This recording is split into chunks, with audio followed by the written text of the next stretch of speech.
Hello everyone, नमस्कार। Welcome back again to Proxy Gyan. मैं आपका एजुकेटर सैयद शाहबाज दिल से स्वागत करता हूं हमारे प्रॉक्सी ज्ञान यूट्यूब चैनल पे। तो जैसा कि आप सभी लोग जानते हैं दोस्तों कि हमने डेली करंट अफेयर्स की सीरीज़ को स्टार्ट किया है। अब से रोज़ाना मैं आपका जो है मेरा चेहरा आप देखेंगे हर रोज़ रात को 9 बजे, जहां पे हम लोग डेली करंट अफेयर्स को डिस्कस करेंगे जो एंटायर डे में हुआ है। उसके अलावा भी मैं आपको स्पीडी करंट अफेयर्स पे लेकर आऊँगा। ऐसा नहीं कि उसको हमने स्टॉप कर दिया है, उस पर भी हम काम कर रहे हैं। जैसे ही किताब लॉन्च हो जाएगी तो स्पीडी करंट अफेयर्स पे किताब आ जाएगी। और मंथली आपको मंथली कवरेज मैगज़ीन भी मिलेगी हमारे प्रॉक्सी ज्ञान से, जहाँ पे हम जितने भी पूरे मंथ में जो डिस्कस किया है उसमें से मैंने 300 या 200 बेस्ट एमसीक्यूज़ आपके लिए लेकर आऊँगा। जो अप्रैल मंथ का था वो ऑलरेडी मैंने बना के चैनल पे अपलोड कर दिया है। अभी तक आपने नहीं देखा है तो आई रिक्वेस्ट यू कि जाके देख सकते हैं। बहुत ही इंपॉर्टेंट एमसीक्यूज़ मैंने डिस्कस किए जो डायरेक्टली आपको एग्ज़ाम में पूछ सकते हैं दोस्तों। राइट। तो आज से हमारी डेली करंट अफेयर्स की सीरीज़ शुरुआत होगी, जो कि मोस्ट इंपॉर्टेंट करंट अफेयर्स होते हैं उनके हम डिटेल एक्सप्लेनेशन के साथ पढ़ेंगे। तो चलिए शुरू करते हैं। एंड एक छोटी सी रिक्वेस्ट है कि आप हमारे चैनल को प्लीज़ लाइक शेयर और सब्सक्राइब कर दीजिएगा।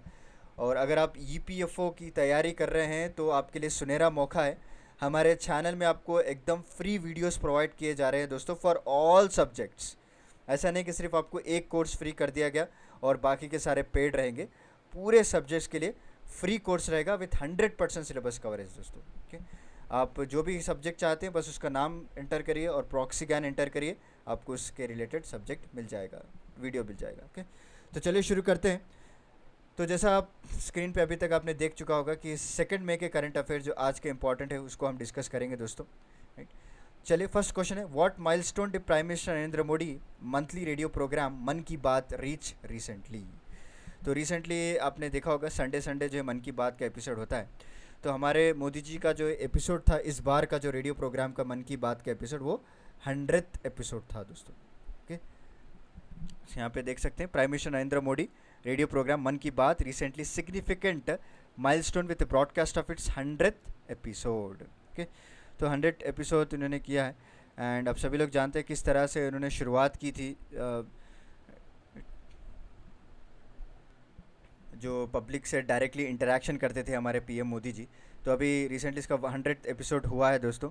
ओके, सो उसके अलावा यूनियन मिनिस्ट्री ऑफ टूरिज्म ने भी has plan 100 days of action through it's युवा टूरिज्म क्लब दोस्तों, याद रख लीजिए, ये भी इंपॉर्टेंट है। सो 100 डेज ऑफ एक्शन की बात की गई है through union ministry of tourism. कौन से क्लब? थ्रू युवा क्लब। ओके, सो युवा टूरिज्म क्लब। एडिशनली जो उत्तर प्रदेश के जो यूनिट है BJP and made a elaborate arrangement for its airing at 55,000 centres में इस एपिसोड को लाइव किया गया था दोस्तों। And a commemorative coin of 100 rupees भी रिलीज़ किया गया है फॉर दिस सिग्निफिकेंट को मार्क करने के लिए 100 रुपीज़ का कॉइन जो है रिलीज़ किया गया था। चलिए नेक्स्ट चलते हैं।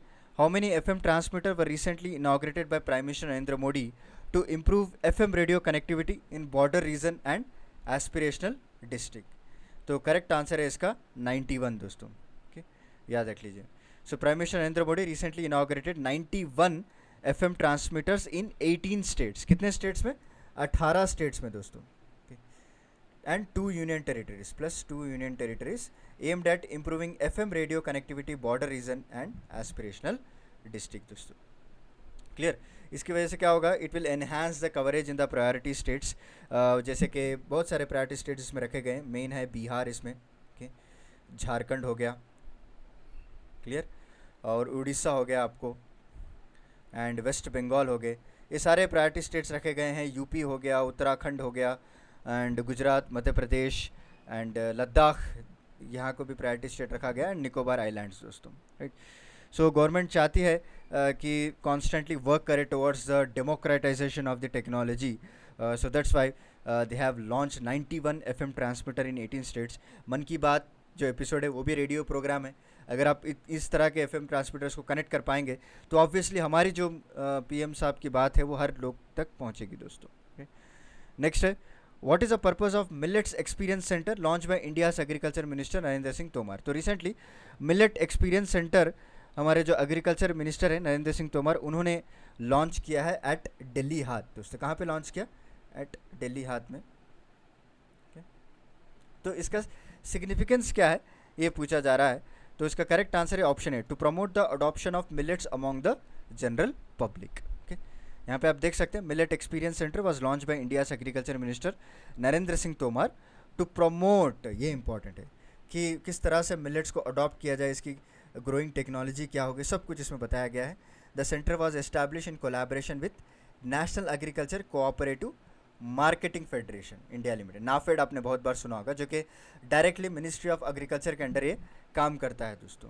क्योंकि आप सभी लोग जानते हैं कि इंटरनेशनल ईयर ऑफ मिलेट्स 2023 है, इस बार का जो ईयर है इंटरनेशनल ईयर ऑफ मिलेट्स है, तो उसको सपोर्ट करते हुए हमारे इंडियन गवर्नमेंट की तरफ से इस तरह का अडॉप्शन सेंटर को लॉन्च किया गया, मिलेट एक्सपीरियंस सेंटर को, राइट, ताकि हम डाइटरी बेनिफिट्स को प्रमोट कर पाएँ एंड न्यूट्रिशनल बेनिफिट्स को लोगों के बीच में आम कर पाएँ दोस्तों। And this purpose of millet experience centre जो लॉन्च किया गया in order to enhance the public awareness create करने के लिए, encourage their utilisation. Okay, in response to India's proposal which was endorse by 72 countries, इसको ऑलरेडी एंडोर्स कर चुके हैं।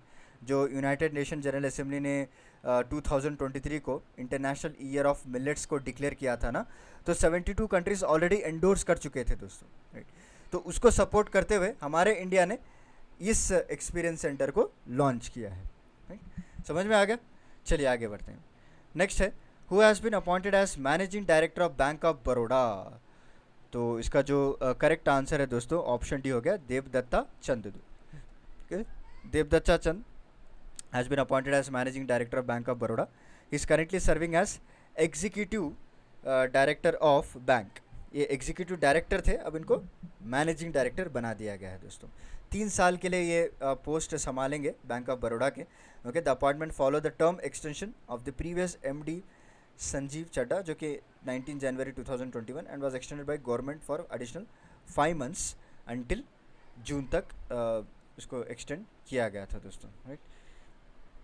चलिए, तो थोड़ा इम्पॉर्टेंट फैक्ट्स जान लेते हैं बैंक ऑफ बड़ौदा।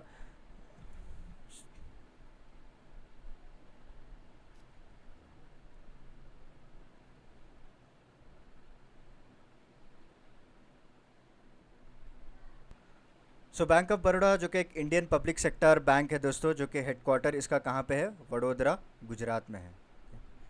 सो वडोदरा गुजरात में इसका हेडक्वार्टर है, clear. And it is the second largest public sector bank in India after state bank of India, याद रखिए, second largest public sector bank है। इसके फाउंडर आपको पता है कौन है? बहुत कम लोगों को पता होता है। इसके फाउंडर जो है आपको सयाजीराव गायकवाड़ है दोस्तों, सयाजीराव गायकवाड़, जिन्होंने बैंक ऑफ बड़ौदा को फाउंड किया था इन 1908 में, क्लियर। तो ये थोड़े बेसिक फैक्ट्स थे जो आपको याद रखना चाहिए था। तो चलिए अभी आगे बढ़ते हैं। Next, who has been selected as managing director of Bank of India की बात हो रही है, यहाँ पे बैंक ऑफ इंडिया की बात हो रही है। तो इसका जो करेक्ट आंसर है दोस्तों ऑप्शन बी, रजनीश कर्नाटक, याद रख लीजिए, क्या नाम है इनका, Rajneesh Karnataka has been named as new MD and chairman of Bank of India. So he currently serves as executive director of Union Bank of India के, as per announcement he will take up the role of MD and CEO of Bank of India for a period of कितने साल तक, ये भी 3 साल तक इस position को हैंडल करेंगे। Okay, so bank of India के फैक्ट्स की बात करें तो इनके जो फाउंडर हैं, इनका नाम है रम नारायण रूजा दोस्तों, याद रख लीजिए, रम नारायण रूया, नॉट रूजा, सॉरी, रमनारायण रूया है। और इसको इस्टेब्लिश फाउंडेड किया गया था 1906 में। एंड इसका जो हेडक्वार्टर्स कहाँ पे है, मुंबई में है दोस्तों, याद रख लीजिए। ओके, चलिए नेक्स्ट है, who has been selected as the new chairman of atomic energy commission and secretary of the department of atomic energy की बात करें तो इसका जो करेक्ट आंसर है दोस्तों option C, Ajit Kumar Mohanty. Ajit Kumar, who is well known physicist and also serve as director of Bhabha atomic research centre, has been selected as new chairman of atomic energy commission, ठीक है, and secretary of department of atomic energy. This appointment means he will responsible for overseeing India's nuclear programme and exploring the use of atomic power for non military purposes. Okay, और ये K. N.. व्यास थे पहले, वहाँ से इन्होंने overtake किया है मोहंती साहब ने, क्लियर। चलिए, what was the main factor powering the credit growth of schedule commercial bank in physical 2023 as per RBI data. तो रिसेंटली आरबीआई का डेटा निकल कर आया है, तो उन्होंने शेड्यूल कमर्शियल बैंक के ऊपर बहुत सारे इंपॉर्टेंट इंसाइट्स को हमको प्रोवाइड किया है दोस्तों। तो उसमें ये पूछा जा रहा है कि मेन फैक्टर क्या है जो हमको क्रेडिट ग्रोथ देखने को मिला है in schedule commercial banks. Option B, personal loans दोस्तों। Okay, so schedule commercial banks reported a robust credit growth of 15.4% in physical year 23। पहले 9.7% था। Okay, from 9.7% we have jump to 15.4% in 2023 physical year की बात कर रहा हूँ। The growth was powered by personal loans to the service sector, agriculture and allied. And personal growth अगर आप देखेंगे उनका जो पर्सनल लोन का जो ग्रोथ रेट है वो 20% हो चुका है दोस्तों। पहले 12% था, अभी 20% हो चुका है। क्लियर? चलिए नेक्स्ट है, which state has the highest market borrowing for the third in a row according to the RBI data. तो ऑप्शन है Tamil Nadu is the right answer. तो ये नंबरिंग आप जो यहाँ देख रहे हैं उसको थोड़ा इग्नोर कीजिएगा, क्योंकि वो पता नहीं उस अरेंजमेंट में जो है ऑटोमेटिक माइक्रोसॉफ्ट वर्ड ने रॉन्ग नंबर्स अपडेट कर दिया है। नेक्स्ट से मैं ध्यान रखूँगा कि प्रॉपरली आपको नंबर अपडेट हो। Okay, so which state has the highest market borrowings for third row in third year in a row according to the RBI data की बात करें तो तमिलनाडु दोस्तों, यहाँ देख लीजिए। Okay, according to the data from Reserve Bank of India, Tamil Nadu has emerged as a state with highest market borrowings for the third year. मतलब लगातार 3 सालों तक तमिलनाडु जो है हाईएस्ट मार्केट बोरिंग रहा है during April February period of physical year 2023। Okay, Tamil Nadu gross market boring की बात करें तो it will stand at 68,000 crore दोस्तों। कितना? 68,000 करोड़। और उसके अलावा भी तो उनके जो फाइनेंस मिनिस्टर उन्होंने भी बताया था उनके स्पीच में कि वो लोग आने वाले कुछ महीनों में 1,43,000 करोड़ का जो है प्लान कर रहे हैं to borrow and make the repayments of 51,331, right. तो इस तरह के स्टेट बोरोइंग्स बहुत सारे चलते रहते हैं, not only Tamil Nadu, different states भी चलते रहते हैं दोस्तों। चलिए नेक्स्ट चलते हैं। So what is the estimated physical deficit of Tamil Nadu in 2023-24 according to the budget estimates. तो ऑप्शन है 3.25% ऑफ GSDP। तो in budget estimate of 2023-24 the physical deficit of Tamil Nadu is estimated to 3.25% of gross state domestic product. चलिए next, who has been awarded as honorary MBE by king Charles III for his contribution to the Indian classical arts in Britain. तो इसका जो correct answer है option B, doctor M.N. Nandakumara. Okay, so doctor M.N. Nandakumara, a renowned Sanskrit scholar and executive director of Bharatiya Vidya भवन Center in London, has been awarded the honorary MBE by King Charles III for his contribution to the classical arts in Britain दोस्तों। okay? जिस तरह से उन्होंने contribute किया है हमारे Indian classical arts को ब्रिटेन में, उनके लिए इनको अवार्ड दिया गया है। क्या नाम है इनका? Doctor M.N. नंदा कुमारा, जो कि renowned Sanskrit scholar and executive director of Bharatiya Vidya Bhavan centre in London. Okay, चलिए next, who became the first Indian men's double pair to win gold medal at badminton Asia Cup. कि रिसेंटली जो बैडमिंटन एशिया कप हुआ था, पहले Indian men's double pair कौन बने हैं दोस्तों? Option A, Satwik Sairaj Reddy and Chirag Shetty. याद रख लीजिए। सो Satwik Sairaj Reddy and Chirag Shetty made history on April 30, becoming the first Indian men's double pair to win gold medal at Badminton Asia Championship. They defeated the Malaysian duo of Wong Yu Sing and Si Yu in thrilling 3-game match that lasted over an hour दोस्तों। चलिए किनको हराया वो भी याद रख लीजिए, Malaysian duo को हराया उन्होंने। Who recently become the world chess champion defeating Ian Nepomniachtchi in tie breaker. तो करेक्ट आंसर है ऑप्शन बी, डिंग लायरन। तो लैन नेपोची को किसने हराया था वर्ल्ड चेस चैंपियनशिप में? डिन लायरन ने हराया था दोस्तों। So Ding Liren has recently become the world chess championship by defeating Ian Nepomniachtchi in a tiebreaker. He is the first player in China, from China, to win the World Chess Championship. Okay, so Ding defeated Nepo in last of 4 rapid tie breaks पे उनको हरा दिया गया है। Okay, so he also took over the winner of World Chess Championship from Norway के जो Magnus Carlsen, आपने बहुत बार सुना होगा नाम, जो कि 10 साल से चैम्पियनशिप रहे, उनका टाइटल भी इन्होंने अभी जीत लिया है दोस्तों। okay? चलिए नेक्स्ट चलते हैं। So who own the Azerbaijan Grand prix 4th round of 2023 formula 1 championship in Baku. तो ऑप्शन है सर्जियो परेज दोस्तों। ओके, सर्जियो परेज इनका नाम है, जिन्होंने अजरबैजान ग्रैंड प्रिक्स को जीता है। So during the so Sergio Perez driving for Red Bull के लिए ड्राइव करते हैं, won the Azerbaijan Grand Prix the fourth round of 2023 Formula World Championship दोस्तों. So Perez took advantage of fortunately timed safety car to beat his teammate Max Verstappen. याद रख लीजिए, max Verstappen recently एक और formula grand prix जीते हैं. मैंने जो लास्ट मंथ के करंट अफेयर्स जो मंथली मैगजीन है उसमें मैंने कवर किया है. क्या आप मुझे कमेंट सेक्शन में बता सकते हैं जो रिसेंटली जो मैक्स वर्स्टापन ने जीता था. So Fernando Alonso finish in the fourth place taking strong pace for Aston Martin. याद रखिए, सो फोर्थ प्लेस पे फर्नांडो ऑल्सो आए थे, अलोंसो. चलिए next, what is collective spirit concrete action? So it is nothing but a book written by Shashi Shekhar Vempati दोस्त, यहाँ देख लीजिए. So collective spirit concrete action very very important है. Books and authors जो है हमेशा exam में 1 और 2 क्वेश्चंस तो पूछते ही हैं दोस्तों. सो बुक्स एंड ऑथर्स अगर आपको देखने को मिल रहे हैं तो आप एक पेन एंड पेपर ले लीजिए, ओके उसमें सेपरेट से एक नोट्स बना लीजिएगा, सिर्फ बुक्स एंड ऑथर्स लिखिए ताकि जब मंथ एंड हो जाए तो आपको ईजिली रिवाइज कर सकें आप. ठीक है.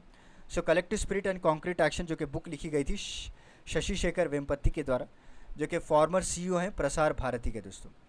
ये बुक जो है जो 100th एपिसोड था ना मन की बात, उसमें इसको लॉन्च किया गया है, जहाँ पे आपको जितने भी power of radio and the vision of national leaders उसको कंबाइन करके इसमें बनाया गया है दोस्तों. 15 चैप्टर्स है. The book specially also offer insights and perspective from grass route change maker and iconic personalities. Okay. Next important question, when is Maharashtra day celebrated? Option 1 May 1 को Maharashtra day मनाया जाता है दोस्तों. Maharashtra day on May 1 every year to commemorate the creation of state of Maharashtra after Bombay Reorganization Act 1960 was enacted. The law came into effect on May 1st 1960. Okay, and state holiday दिया जाता है वहाँ पे to commemorate the culture and principle of the state inception. उसको support करने के लिए, लोगों के बीच में अवेयरनेस लाने के लिए इस डे को मनाया जाता है. May 1 आप सभी लोग जानते हैं और एक चीज़ के लिए फेमस है, इंटरनेशनल वर्कर्स डे दोस्तों, यहाँ देख लीजिए, और मे डे भी कहा जाता है इसको. Is commemorate with public holiday across more than 80 countries. कई कंट्रीज़ में जो है लेबर डे भी जाना जाता है. Honours the contribution of working individual to society, emphasising the importance of work and strides made by the labour movement. So international labour day, international workers day, दोनों भी आपको सेम है. ठीक है. चलिए, so who was N Gopal Krishna? So Gopal Krishna जो है recently इनका देहांत हो गया है दोस्तों. ओके, ये एक one of the creator of the Indian institute of heritage, farmer scientist of CSIR जो कि council of scientific and industrial research है. इन्होंने मास्टर डिग्री की है केमिस्ट्री में and master of arts degree की है इन सोशोलॉजी में, और PhD की है बायोकेमिस्ट्री में दोस्तों. ओके, इनका जन्म हुआ था सिटी ऑफ कोच्चि में, Ernakulam district of Kerala, right. और इनके जो पेरेंट्स हैं नारायण एम्ब्रत्री एंड सत्यभामा थे दोस्तों. रिसेंटली इनका देहांत हो गया है तो इसीलिए ये न्यूज़ में रहे हैं दोस्तों, राइट. एंड उसके अलावा एक और न्यूज़ थी जो यहाँ पे मिस हो गई, मैं बताना चाहता हूँ. रिसेंटली क्या हुआ था, तो NPCI जो है, NPCI इंटरनेशनल हैज़, ये बैंकिंग की न्यूज़ है, लास्ट न्यूज़ है, ऐड कर लीजिएगा. सो NPCI इंटरनेशनल पेमेंट्स पार्टनर जो है विथ PPRO, तो इन्होंने PPRO से पार्टनरशिप की है ताकि रुपए और UPI को वर्ल्ड वाइड हम लोग इसको पहुंचा सके दोस्तों. सो NPCI इंटरनेशनल पेमेंट्स जो कि एक सब्सिडरी है NPCI का, national payment corporation of India का एक सब्सिडरी है, तो उन्होंने जो है क्या किया, अग्रीमेंट साइन की है विथ PPRO जो कि ग्लोबल डिजिटल पेमेंट इंफ्रास्ट्रक्चर है, ताकि हमारे जो रुपए कार्ड्स हो, जो हमारे UPI पेमेंट हो, वो सब कुछ जो है अक्रॉस द वर्ल्ड जितने भी मर्चेंट्स हैं उनको पहुँचाया जाए दोस्तों. Okay, so it will become India becoming e-commerce market. आप सभी लोग जानते हैं अगर किस तरह UPI UPI को अगर ग्लोबली अडॉप्शन कर ले तो हम लोगों को ही फ़ायदा रहेगा इसको, right. So this is the last news, okay, जो मैं ऐड करना भूल गया था, इसलिए मैं आपको याद आया तो बता दिया. Okay, so this is about today's current affairs दोस्तों, एंड डेली मैं लेकर आऊँगा करंट अफेयर्स. डोंट वरी, एक भी क्वेश्चन आपको मिस नहीं होगा. आज अगर कोई क्वेश्चन मिस हो गया तो मैं उसे कल कवर कर दूँगा. ऐसा नहीं कि उसको मैं हमेशा के लिए साइड रख दूंगा, नहीं. अगर कल आज थोड़े क्वेश्चंस मिस हो गए तो मैं इसको ज्वाइन करके कल का लेक्चर थोड़ा बड़ा कर दूंगा ताकि आपको सारे क्वेश्चंस मिल जाएं. बस आपको एक ही काम करना है कि आप हमारे चैनल को लाइक, शेयर और सब्सक्राइब कर दीजिएगा, एंड नोटिफिकेशन बेल आइकॉन को भी ऑन कर लीजिए ताकि आपको इसके नोटिफिकेशन अप टू डेट मिलते रहेंगे. तो चलिए, मिलता हूँ मैं आपको अगले लेक्चर में कुछ इंटरेस्टिंग टॉपिक के साथ. तब तक के लिए धन्यवाद दोस्तों. Take care, stay safe, stay healthy. Thank you so much.